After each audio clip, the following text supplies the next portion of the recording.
Baik, Assalamualaikum warahmatullahi wabarakatuh dan selamat pagi untuk kita semua.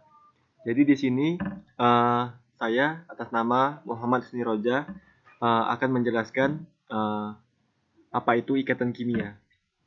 Baik, lanjut. Nah, apa itu ikatan kimia?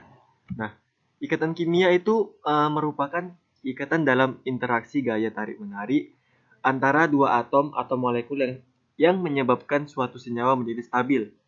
Nah, jadi suatu senyawa itu dapat stabil apabila ada interaksi gaya tarik-menarik antar dua atom tersebut.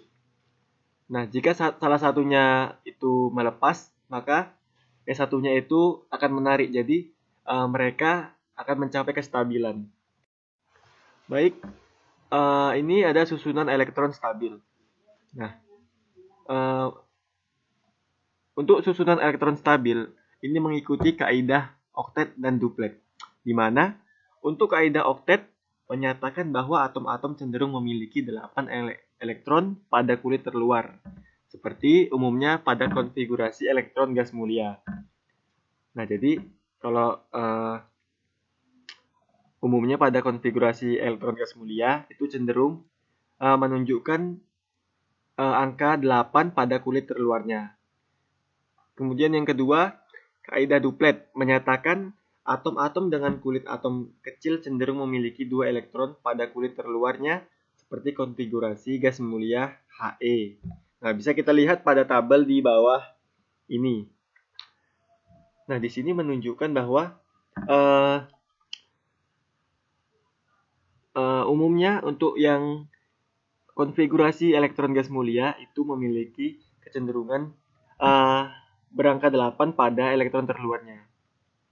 Seperti Ne ataupun neon, argon, kripton, kemudian xenon dan radon. Di sini mereka memiliki 8 elektron terluar. Nah, untuk memenuhi kaidah tersebut, maka akan terjadi pelepasan dan penarikan elektron. Di mana untuk yang pertama itu pelepasan elektron. Suatu unsur akan melepaskan elektron valensi sehingga membentuk ion positif yang bermuatan sejumlah elektron yang dilepaskannya. Nah, dalam kasus ini kita lihat untuk 11Na natrium, dia memiliki 11 nomor atom. Jadi 281. Nah, maka untuk membuatnya lebih stabil, maka dia melepas sejumlah 1 elektron. Jadi, begitupun untuk yang 12 magnesium. 282 melepas 2 elektron, jadi agar lebih stabil. Nah, di sini unsur yang cenderung melepaskan elektron adalah unsur logam yang berada pada golongan 1A, 2A, 3A. Di mana elektron valensinya akhirannya 1, 2, dan 3 pada elektron terluarnya.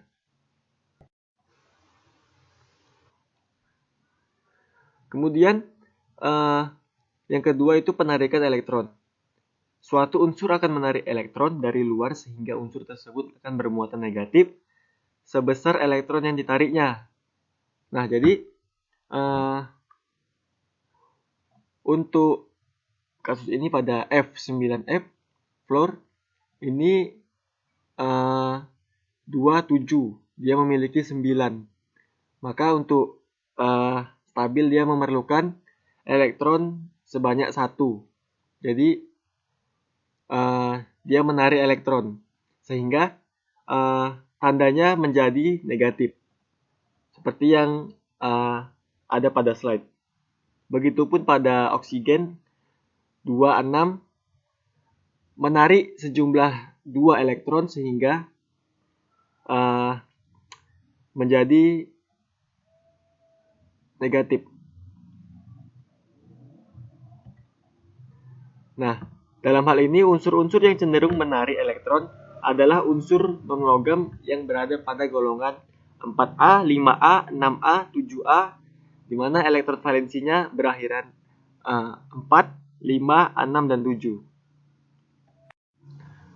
Kemudian yang ketiga ada penggunaan pasangan elektron bersama.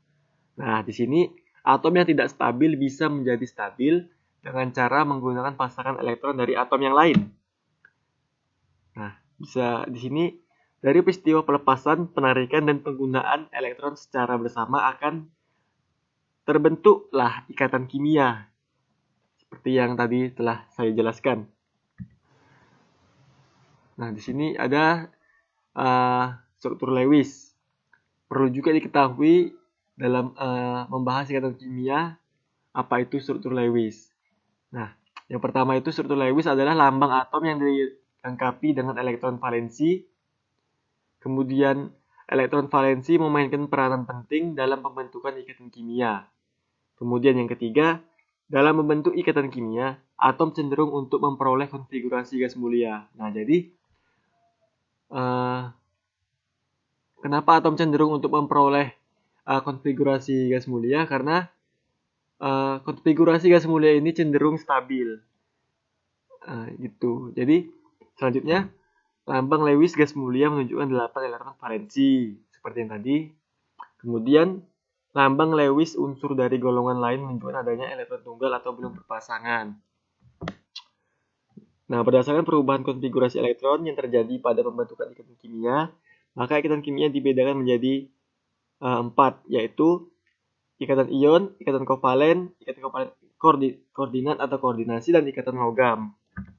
Nah, jadi di sini membahas ikatan ion, kovalen, dan ikatan kovalen koordinasi. Yang pertama itu ikatan ion. Nah, di sini ikatan ion adalah ikatan yang terjadi akibat perpindahan elektron dari satu atom ke atom lain. Misalnya saja NaCl ataupun natrium klorida atau biasa kita sebut garam dapur. Nah, jadi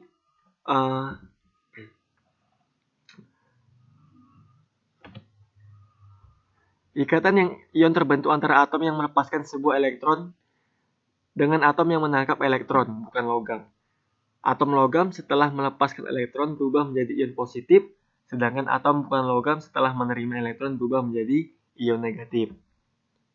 Nah, antara ion-ion yang berlawanan muatan ini terjadi tarik-menarik ataupun gaya elektrostatis, ataupun bisa disebut elektrostatik, yang biasa disebut ikatan ion ataupun ikatan elektrovalen.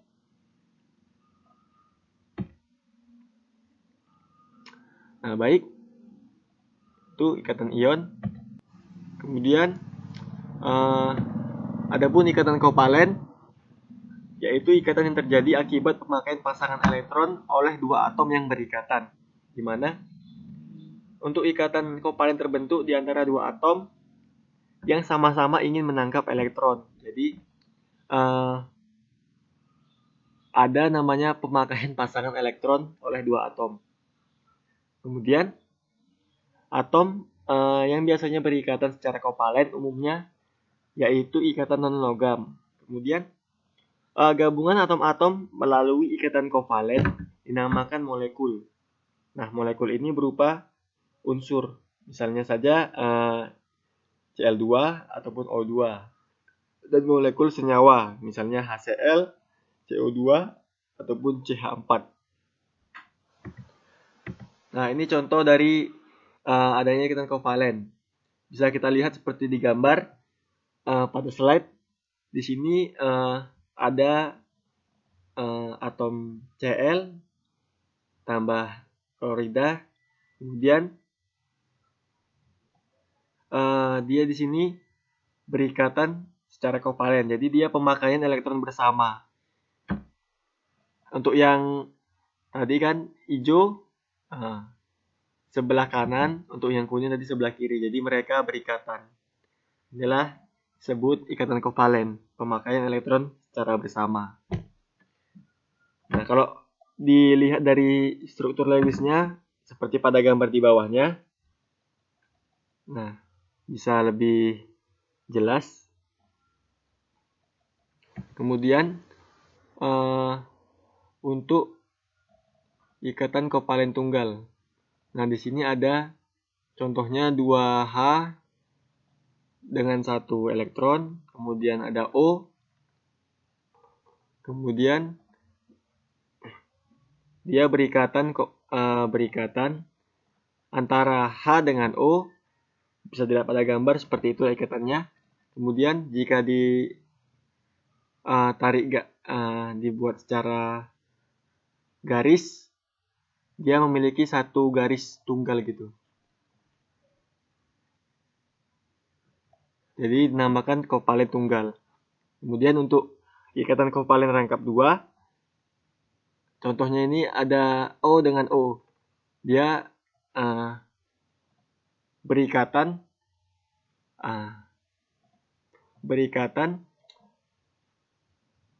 rangkap 2 gitu. Jika tarik garis maka yang terbentuk yaitu 2 garis, di mana ini menunjukkan bahwasanya kovalen tersebut rangkap 2.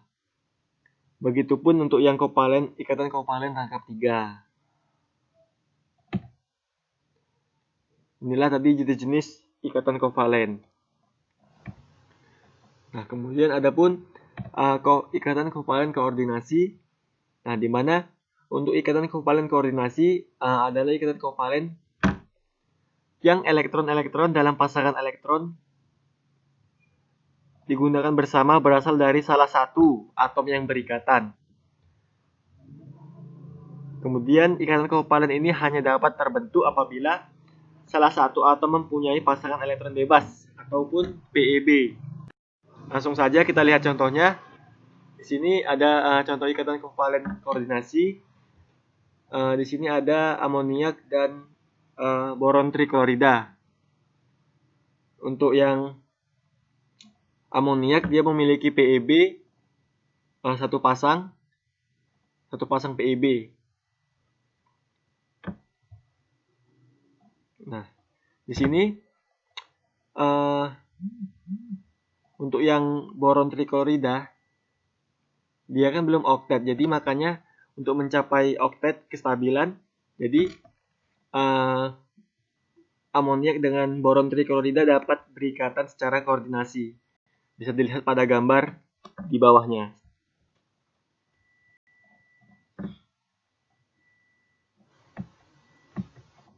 Baik, sekian dan terima kasih.